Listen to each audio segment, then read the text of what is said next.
quickly as I get out your way in about 7 minutes. Here it is. How can we be true when we're forced to live anew?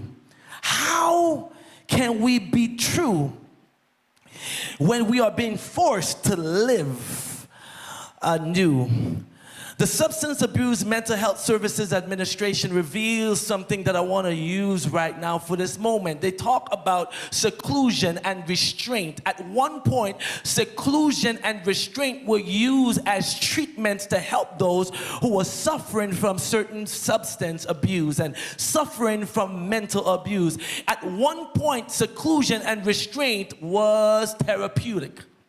But today, in 2022, seclusion and restraint is now being revealed as something that is actually a hurt and a harm to those who are trying to treat these different ailments or issues.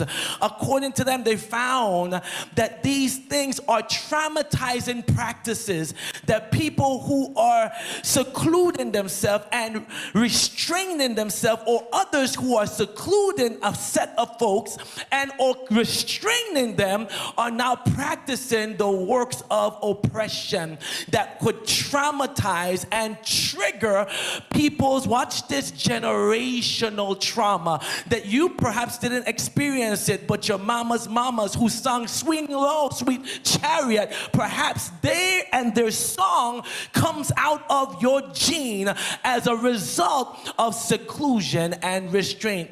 Watch here, walk it with me, because here it is that they're in a place that they have been forced to be in. They're in a place surrounded by people, but the people are not connected to them. They're in a place that is foreign to them, and because it's a strange land, strange lands will cause people who are under the stress to do some strange things. Have you ever lived long enough to experience stress in your life, and the stress caused you to now do some strange things? Perhaps you found yourself hiding because the people around you can't understand the type of stress that you are under, and it made you do some strange things. Perhaps the people around you who are supposed to understand you didn't get you because they don't understand the stress that you're under, and you couldn't share with them some of the strange things. Watch it, the people who knows the Lord, but yet they're in a strange land. They're under pressure to do some strange things. And when you do strange things will cause you forgetting about your faith. It will cause you to put God down on Monday to Saturday, only pick him up on Sunday. Strange things will cause you to pick Easter and Christmas to worship God and forget about God every other 360 plus days that's in the year. Strange things will cause you to abdicate your role and your responsibility and say, God, I know you said this, but can I just do that? I know you've called me to love myself, but I love him and her a little bit more than I love me.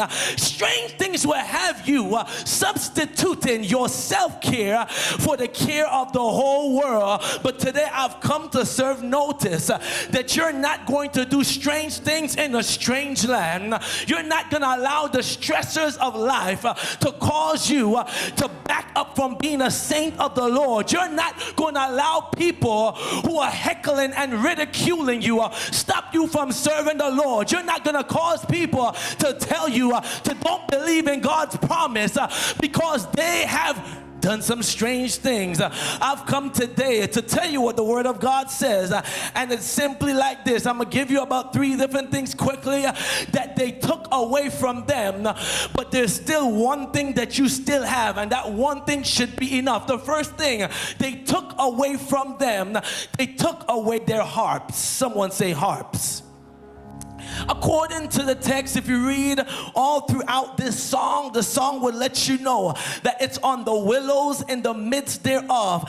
They hung up their instruments of music. The word willows, willow is a tree. They hung what God gave them to have and they put it somewhere else.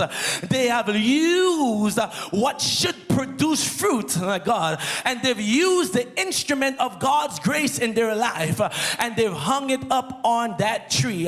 Now, the bad thing about the willow